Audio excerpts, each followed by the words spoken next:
देखंतु आज जदि आपण सकाळर खबर कागज उल्टेबे प्रत्येक खबर कागजर शिरोनामा होछि राज्य रे आलू संकट उत्कट हिछि एवं गोटे नुआ सरकार आसला परे प्रथम काम करिसंती ओडियांकर पखाळ कंसारू भात थाळीरू आलू को उभान कर दैछंती।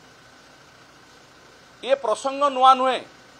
जुलाई मासरे जेतेबेले आलू संकट देखादेला पश्चिमबंग आलू जोगेबा बंद करदेला सेतेबेले मान्यवर जोगाण मंत्री आमको अनेक कथा कहिथिले।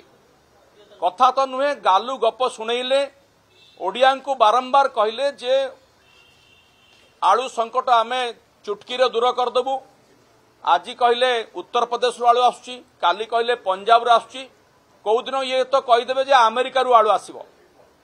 किंतु सेतेबेले निर्दिष्ट भाव में मोर मन अच्छी से कही जे आलू ट्रेन गोटे आसुची उत्तर प्रदेश 4 मास हो गलानी से ट्रेन भुवनेश्वर पहुंचलानी, से ट्रेन गोटे बाटर रहीगला।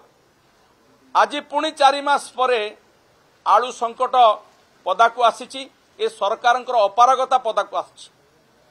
ए सरकार मुख्यमंत्री मध्य कहिथिले जे आमे पश्चिमबंगर मुख्यमंत्री ममता बनर्जी सहित कथा हेचु आलू संकट आउ रहिबो नाही।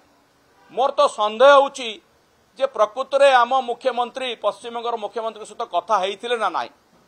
कारण जदि कथा हेइथिले ताले 4 मास परे संकट पुणी काहे केला, पुणी काहे पश्चिमबंग आलू अटकेइला। आइदर से आदौ कथा हेइ नांती बा तांको कथार किछि मूल्य नाही। ओडिशा सरकारंकर आलू जोगेबा पई लोकंकु कोनोसी योजना नाही। केवल तांकर जोगाण मंत्री जी बेफिकर बेपरुआ मंतव्य दौरान ओडिया लोकंकर प्राण को आघात दौरान। लोक एते तातिलेनी जे लोके कहवा आरंभ कले से आलू मंत्री को पाइले पाखरे पाइले चोपा छड़ाई देबू। तो आज विधानसभा भितरे मध्य सबु विधायक उद्वेग प्रकाश कले। शून्य काल रे प्रसंग उठिला। आलू मंत्री चुपचाप बसछंती।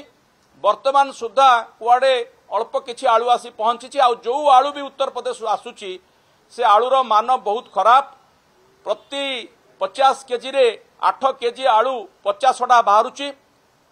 बेपारी नबाकू राजी नुहंती, ग्राहक नबाकू राजी नुहंती। एमानक पाखरे कोनोसी योजना नाही। आलू संकट आहुरी चलिबो। लोक 50 टंका 60 टंका रे आलू वर्तमान किणुछंती। तेणु ए प्रसंग को आमे मुख्य प्रसंग करिछु आज विधानसभा रे। लोकंकर प्रसंग लोकंको सरकार बोली निजको कहउछंती, किंतु समाधान रास्ता अंक पाखरे नाही। जदि जोगाड़ मंत्री अपारग बोली प्रमाणित हो सारानी सी बहिष्कार करंतु, नले से निजे इस्तीफा दियंतु, नले मान्यवर मुख्यमंत्री निजे दायित्व नियंतु। ओडिया लोकंको आ भुआ बुलांतुनी, भंडांतु नाही, आलू जोगेई दियंतु। एई दाबी आमे रखुछु एवं आगामी दिन रे आलू संकट केमती स्थायी समाधान हबो तार व्यवस्था करंतु।